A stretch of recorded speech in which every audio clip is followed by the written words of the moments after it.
Okay, Coach Scott Drew is here along with Ray J. Dennis and Eve Meesey. Coach, you want to get us started with some general comments about the game? So first and foremost, we knew Cincinnati all year long has played everybody to about a 1 or 2 possession game, and including us the first time, and we knew nothing would be easy. The other thing is when you get a double bye, the only downside to the double bye is that first half you got to get them jitters out and get used to everything. And I think second half was a lot truer to who we are offensively, scoring 44 points instead of 24. But defensively, we were really good. On the glass, we were good. Turnovers too high to advance in postseason. Hopefully, we're better tomorrow. Okay, if you've got a question, please let us get a wireless mic to you. Identify yourself and your affiliation, please. Bryce Cherry, Waco Trib. Ray J., that first half, I saw you kind of shaking your head a couple times. I mean, obviously there was a lot of balls that just went in and out. How do you keep your head in that so that you can come back in that second half? Yeah, I mean, first and foremost, just want to thank my Lord and Savior, and we're blessed to be out there. So, I mean, always keeping that in mind. And then, I mean, for my coaches and my teammates, always, like, putting confidence in me, and they all keep their composure, so it's no reason for me to lose mine, and that's why the game is played. It's 2 halves. We're from Cincy. Coach, your zone really seemed to bother both Dede Thomas and C. Muscle coaches. Was that a focus with the way they've shot the ball from the perimeter through these first 2 games? Well, we're definitely aware of how well they've shot it, and we know what they're capable of. But why the zone was effective, the guys, the players really played hard, competed, and tried to challenge, contest as many shots. And I thought Eve blocked a couple, altered a couple, and the guards really did a good job in not giving them too many easies because they've been on fire from 3. Keegan Nixon with Bearcat Journal. Coach, Aziz Bandago didn't play against you guys in January. Obviously has a huge effect on the game for the Bearcats basically every night. What was your plan for him? Was it just be physical with him, try to get him into foul trouble? It seems like that's kind of what happened. Well, it definitely, he's an elite shot blocker. He had 4 blocks in 14 minutes, and he played in my brother's conference last year, so I was well aware of what he's capable of doing. And again, I think Eve and Josh really did a good job being aggressive and putting him in tough positions so he could get in foul trouble, because obviously he really affects the game at the rim when he's in. God, you've had other games where there's been tough shooting first halves or turnovers. You know, the fact that you're only 2 points down at halftime, does that give you like a sense of peace because you've been in that situation before? Yeah, I don't know. I think coaches are always nervous about everything. So definitely not a sense of peace, more frustration. But the great thing is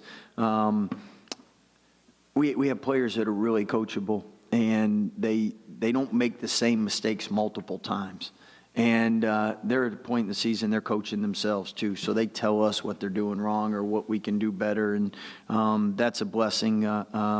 God's given us a great platform in the Big 12, and we got great role models in these young guys. I got an email this morning from an autograph they signed before the game, and how much it meant to a Kansas Jayhawk 10-year-old, and just how kind they were. And it's a joy coaching them. And first half was rough on us all, but we're pleased with the defense. We're pleased with the rebounding.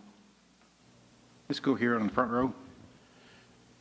You shut down Lukosius last time also, so 2 times in a row. Did you think you could do it again after watching him play earlier? Well, I mean, he's been on a tear, and great players find other ways to affect the game. 5 assists, 1 turnover.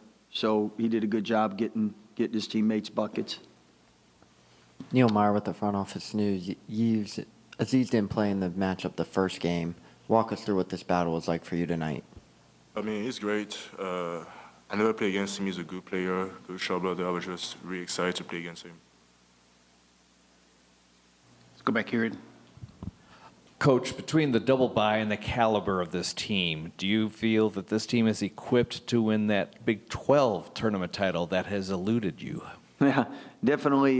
We know that, and that's something that we'd love to make happen. Unfortunately, there's a lot of teams that want to win it too. I think second half is definitely how we're going to have to play tomorrow and moving forward if we're going to be in this tournament, and probably aren't going to survive if we have another half like we did the first half. Okay, let's go on the third row here.